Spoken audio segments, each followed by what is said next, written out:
Well, hi, folks. How are you doing tonight? I figured I'd do one of these things, give me a little information on something that's not really talked about much. You might hear these letters come up when you hear about a kid in school that's caused a problem, and but they're not really talked about much in general.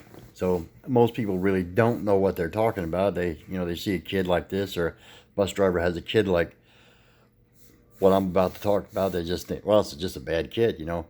But actually, there's a group of students that go to school. They're called EBD, as an acronym for emotional behavior disorders. It's a special group of kids under the ESC program that are basically have a disorder that can't be disorders or problems that can't be explained physically or because of any intellectual problems or maybe sensory problems. They can't be, or they have challenges, learning challenges. They can't be explained entirely in those categories.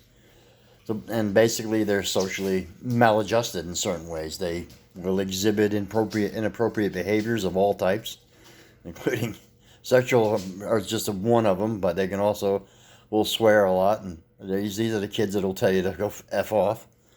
Um, uh, they have an overall sometimes unhappiness, or they are depressed. They fail to be able to connect and build relationships with people, normal relationships, for one reason or another. And they do develop fears of things that are normally very simple, that would be simple for us to deal with, and they'll have physical symptoms of because their anxieties will get so high that they'll actually make themselves sick. But they don't get classified EBD very quickly. All these behaviors, the things they do, and the way they are has to be observed over a significant period of time, and then they do what they call functional behavior analysis, and then they make an individual education program for these particular students. These students, though, differs than other kids with, like I said, learning disorders. That's in a different category. Kids with Downs, because they have a physical disorder, would be in a different one. Autism would be different. The only time you might have a crossover is where you have something that can't be explained by one of those. And usually, not all students with mental disorders will fall in the EBD category. Just some do, and some don't. But and many times these kids that we deal with will have more than one thing going on. They could actually have a mental illness, but they could also be like ADHD or more than one thing. It's called a comorbidity. More than one thing going on, more than one thing influencing their behavior. Um, Certainly, they have, and some of them will have a tendency to want to say things like they want to kill themselves or have some kind of ideation about killing themselves. Because again, here they are. That's the depression part of it. They're there. Um, these kids, though, are often from homes that are not the best or been through a lot. I mean, you have kids that they could be had parents threaten to kill them with a hammer, or could have seen their parents overdose on drugs more than once, or they could be without a family member because one died, or it could be a host of things going on, or it could be little or nothing. These kids are unique, and these are the kids that will cause you, if you're a bus driver, or you're a teacher, or you're somebody, and you may not know they're an EBD kid until they go off, and then you will, because they will tell you to go F off, and might hit at you. They can do that. They can do a lot of things. But there's a group of us that try to work with them the best we can, and try to understand the best we can, figure out new ways to deal with them. And we try to be accommodating, but you can go too far with that too. Because sometimes we fail to realize there's a difference between modifying and accommodating. And that will, you know, if they're trying to get out of work and you accommodate them by doing that, that's not really helping them much. But the reason why the school system wants them in school, and this is an important reason, and why they may not get suspended as long as you think they should, or others, is because they are socially maladjusted. So if any group of students need socialization, it's these particular students. If any students that need to be in school, it's certainly these students. Statistically speaking, many of these students will, about 46%, I think, are still out where they don't make it through school. If they don't, they just become a bigger problem. They wind up in juvie. They wind up maybe in some kind of mental facility, or they wind up. So the idea of helping them is to hope that you might be able to save one or two to avoid this. Unfortunately, public schools can only do so much, and we try to do the best we can. And it's hard, just occasionally hearing bits and pieces of their stories. Even if you're not the teacher, you don't know the whole story. Then you really, in some cases, you really don't want it, because I've heard the whole stories in another job, and the one I met there in another job where she was raped by her father for a year, and her father was on charges for many counts, and she told her grandmother. But this one here is certainly going to have problems. Maybe not. She maybe not shoot EBD, but she'll certainly have problems. People got to be a little bit. You want to say this kid is a bad kid, and all they need is a crack in the butt. But believe me, after you have one of these kids that might have been beaten and cracked in the butt a whole lot, it's not going to help them. It's not going to do them any good. It's not going to make them any better. It's not going to make them stop what they are. Besides, they found out a long time ago that the only thing a crack in the butt's going to do is stop that current behavior right now, but it isn't going to last very long, usually. So they knew from a long time ago that it doesn't work. But these kids need our help, and but you do hear a lot about, and people will wonder, why are you putting up with this kid? Why don't you just expel him out of school, suspend him? If you did, then you'd be suspending the ones that need it the most, the ones that are the most maladjusted, the ones that are not going to make it if you don't intercede somehow.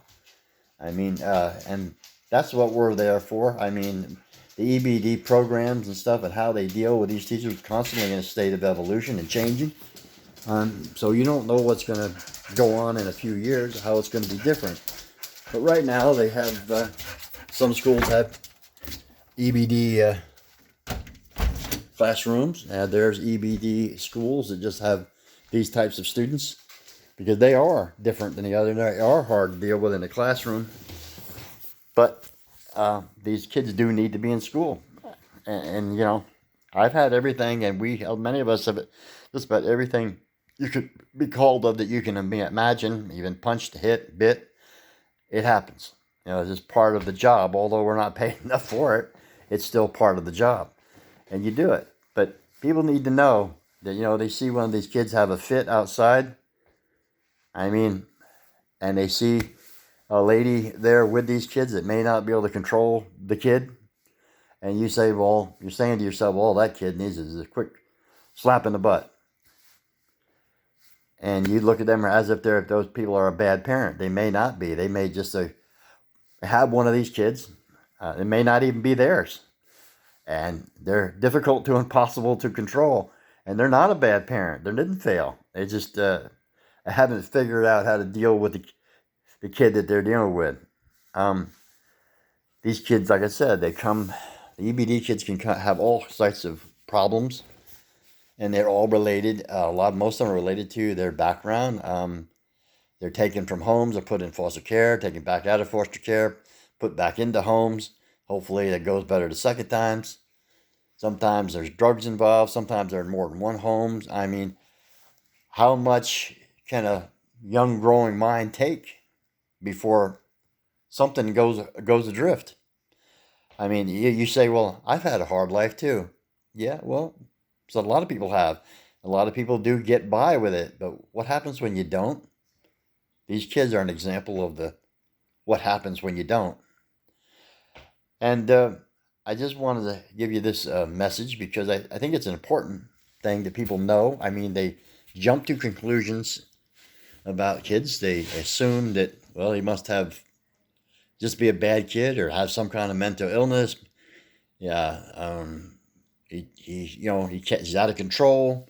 You need to expel him. You need to suspend him. And yeah, they do get suspended occasionally. Yeah, and they do wind up being homeschooled for a while. But that takes time. And here again, they gotta have a look at them, a review of them, of these students to find out if that is the way they want to go. But you can't be surprised if you're a bus driver. You can't be surprised if you're a teacher or a para to see them back only after a few days after doing something like punch the teacher or try to stab you with a pencil or whatever, because they can be.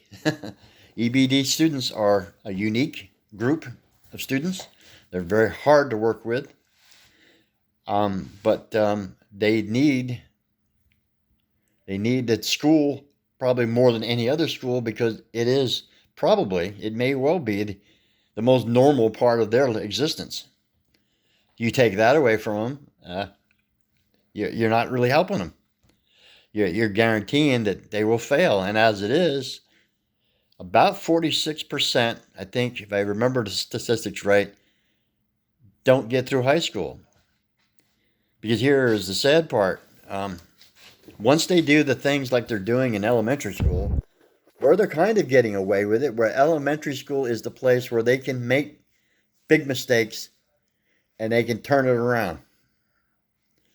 But once they get to middle school, they become 12, 13, 14, and they on to high school, if they make it that far, they're not going to put up with them doing what they're doing here in elementary school.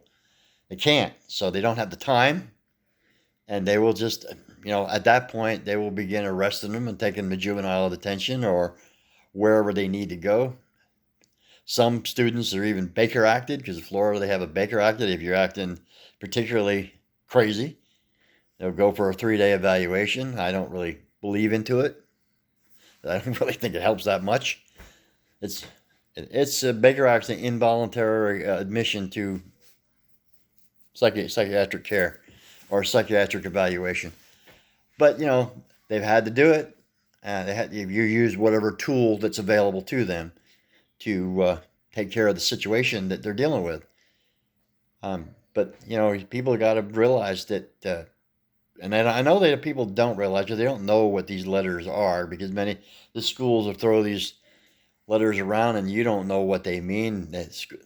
Schools are more full of more anachronisms than anything else, and EBD is just one of them.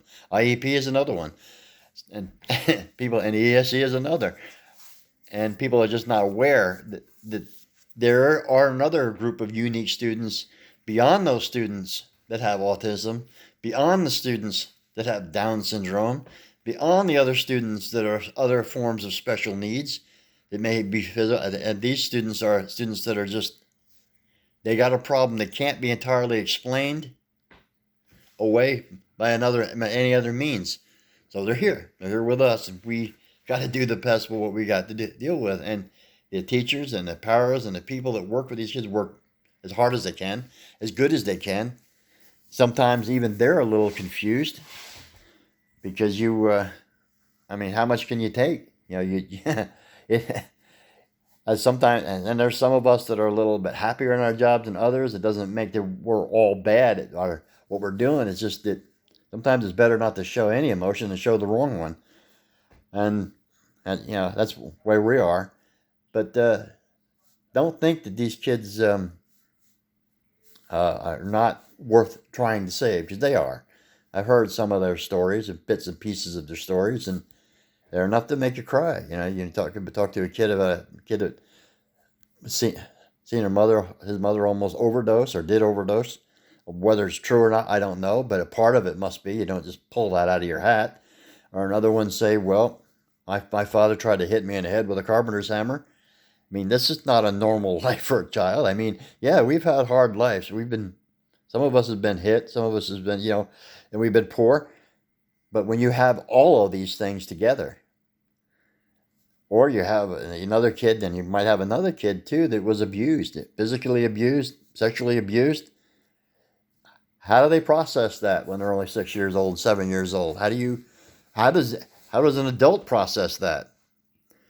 And then so you have these kids with these unique disorders. When we have to try to work with them the best we can. Sometimes we will succeed with a few, and it's guaranteed we will fail with a lot. But that's not our fault. It's the system. It's the system we work within. I mean, like I said, you work in a primary school. This is the place for chances. This is the place for you to turn around, to get these kids turned around, and after that, they're not going to have any more chances. Well, thank you for listening to me.